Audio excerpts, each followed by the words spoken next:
For me, salsa dancing is life. And this is what I'd like to share with you today.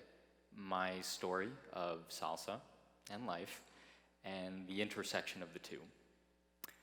But starting out, I want to actually begin in the middle, 3 years into my dancing journey, dancing at a salsa social in Tampa, scanning the room for my next dance partner, when suddenly, out of the corner of my eye, I spot a beautiful woman standing off to the side of the dance floor. So, of course, like any guy, I walk up to her, smile, kindly ask her to dance. She says yes, and the music starts playing. Mambo's gonna rock your world. Esa mujer me vuelve loco.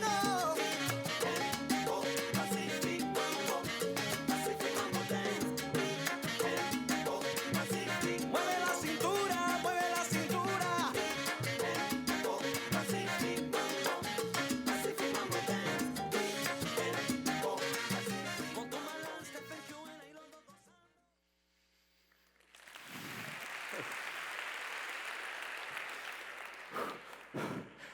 Just kidding, I'm not too tired. I think I can continue. So maybe I started things off a little bit too fast. We'll get back to the beautiful woman from Tampa, but let me start my story at the beginning. I'd like to pose a question to everybody. Why do we start dancing salsa? Well, as a guy, I'll try to speak for my gender and say that there are a lot of reasons why guys learn to dance salsa. Some of us want to learn a new skill. Others want to meet friends. Maybe you just want to get out there and get healthy exercise. But there's one more reason, a very big reason why guys get into salsa. Yes, of course, to meet women. And this was no different for me. That's a big reason why I got into salsa. And I figured that even though I didn't have a Latin dancing bone in my body, getting involved in an activity that could provide a structure for socially sanctioned touching could only improve my odds of meeting that special someone. So on my very first day of class, I met a woman. This woman was stunning. She was confident, friendly, intelligent. She also happened to be the instructor of my salsa class.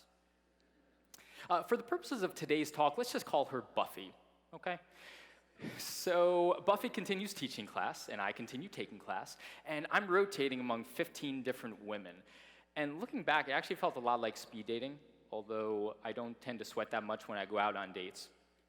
But during the whole class, I wondered, do I have a legitimate shot with my instructor, Buffy?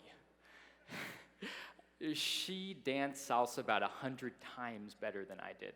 And I will tell you, it is really, really hard to impress a woman on the dance floor when she can dance the guy's part better than you can.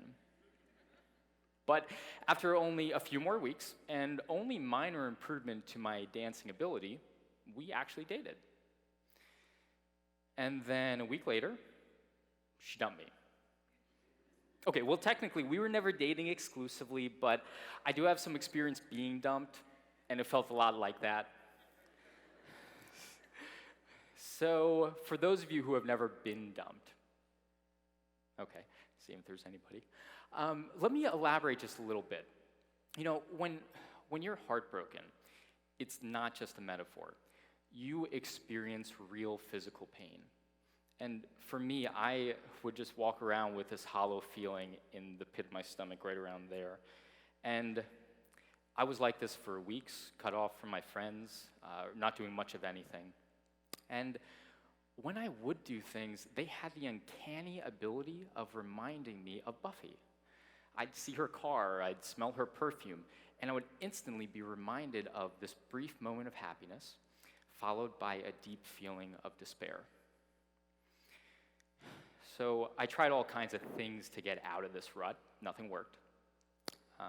In fact, the only thing I did not try was dancing salsa. And for good reason, because I figure if I was doing all of these things that tangentially remind me of Buffy and they made me feel as bad as I did, then if I went and danced salsa, I would drop dead.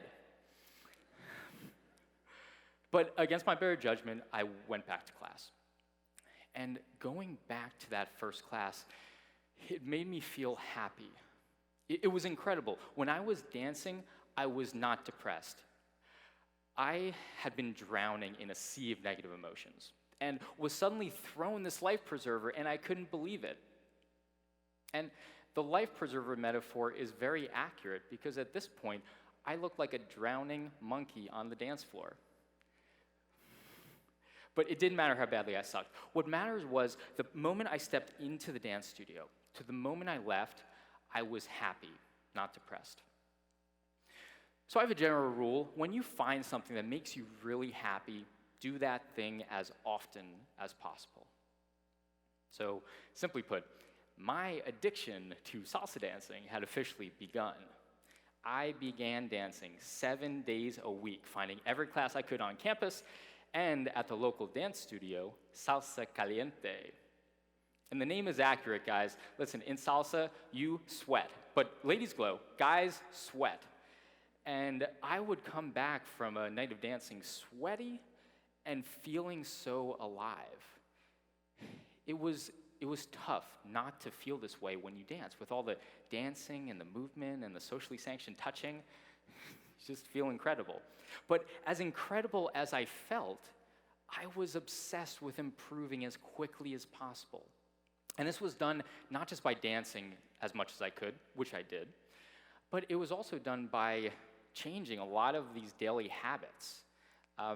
For example, my normal visual diet of TV shows and funny cat videos was quickly replaced with watching YouTube videos from salsa dancers all over the world on repeat over and over and over again.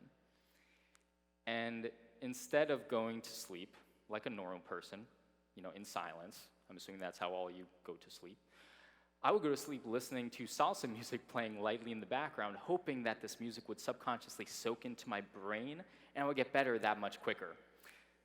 I've never actually tested that. I don't know if it worked. I don't think it did, if anyone's curious.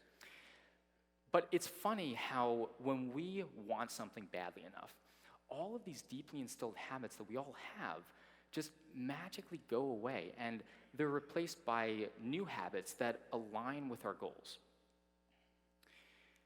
Now for me, through many awkward dances with many women, I started to understand some of these key building blocks of salsa.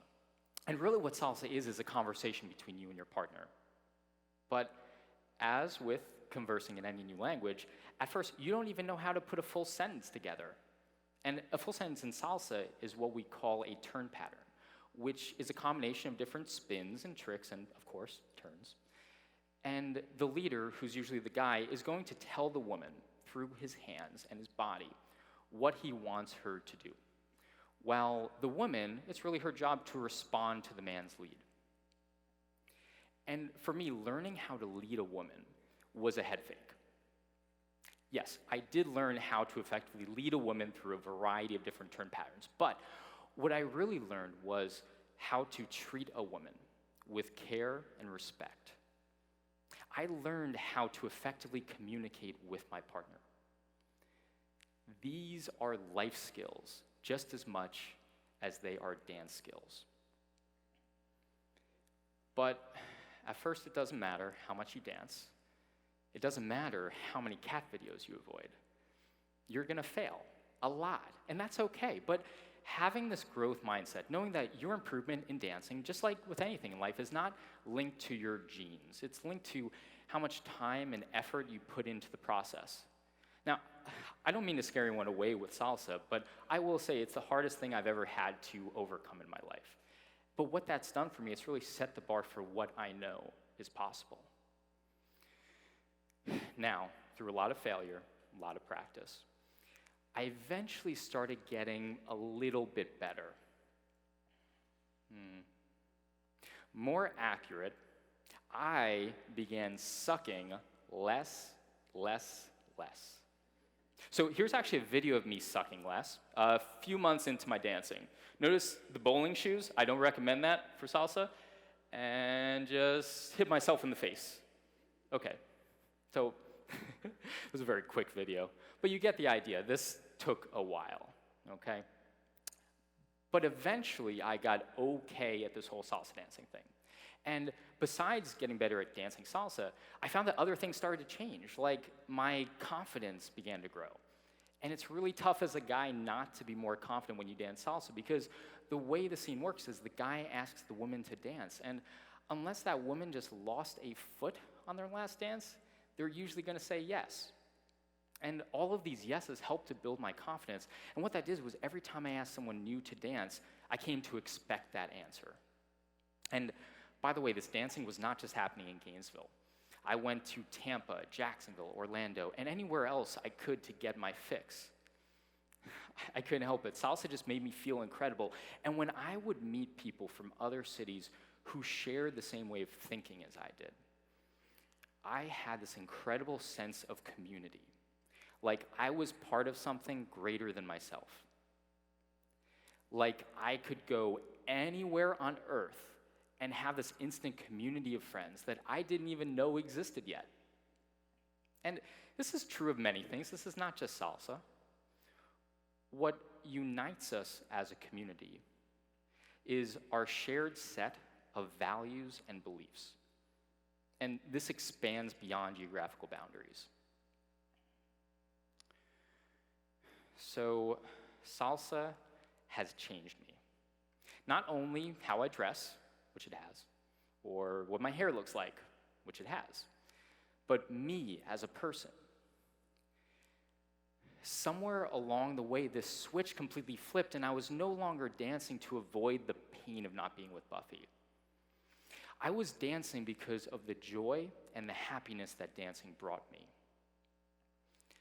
But as happy as I felt when I was dancing, I found that teaching salsa became even more enjoyable for me. Sharing what knowledge I do have, but also sharing this passion for salsa with my students and with all of you here today, how salsa has this potential to transform your life if you let it. And this is why I've been teaching at the Gator Salsa Club for the past 6 years. This student-run organization, which myself and 2 others started back in 2009, offers entirely free salsa classes to everyone who wants to learn, and they're taught by volunteer instructors who are equally passionate about salsa as I am. Now, in the past 6 years, thousands of students have come through our doors to learn to dance. And for me, teaching at the club remains a highlight of my week. So, like I said in the beginning, salsa's life. In life, we face challenges that we must learn to overcome. In life, we must remain open to new experiences or just stop growing as individuals. In life, we seek moments of joy and being in the moment, not the future, not the past, but the now. In life, we must learn to treat others with care and respect. And in life, we meet others who share a common set of values and beliefs. And through this, we build friendships that serve as our support net throughout our lives. And in life, we hope to meet that special someone, to share all of these amazing moments that life has to offer. I experienced all of this in my salsa dancing journey. And I can say without a doubt that I am a better person because of salsa. Now, for those of you following the story, you may be wondering, hey, whatever happened to Buffy? Well, in salsa, I made a lot of friends. And Buffy became one of my best friends. She's actually here with us today, which is pretty cool. So, this brings me back to where this whole story began. Sweaty? Not right now, but in theory. Dancing at a salsa social in Tampa with a beautiful woman who would become my girlfriend. Now, I have a little rule of salsa etiquette that I tend to follow, which is when I'm dancing, I dance with each woman no more than twice a night max. The reason is anything more than that, and I just feel like I'm hogging her from the rest of the guys. So after my 5th dance with her that night, I decided it's a dumb rule, and I discreetly asked for her phone number. And after only 1 year of concerted effort, I finally go on a date with her. And we've been together on and off the dance floor ever since.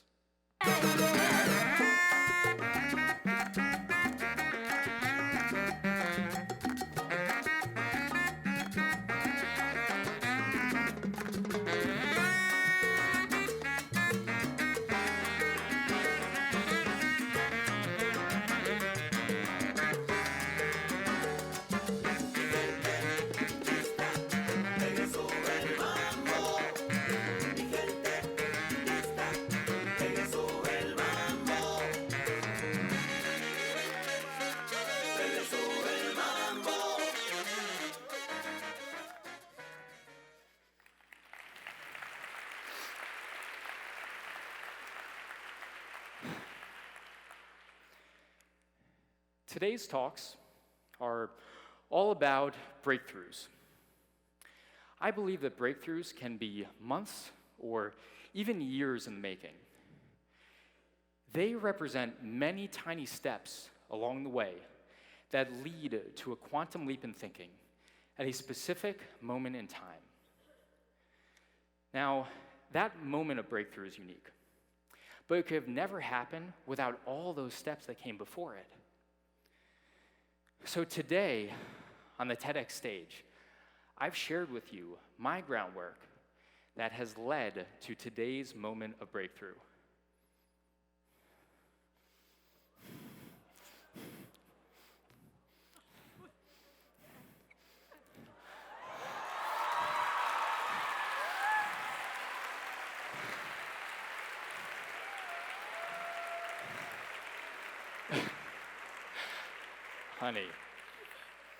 Honey, we met on the dance floor 2 years, 7 months, and 4 days ago. And my life has never been the same. You make me want to be not just a better dancer, but a better man.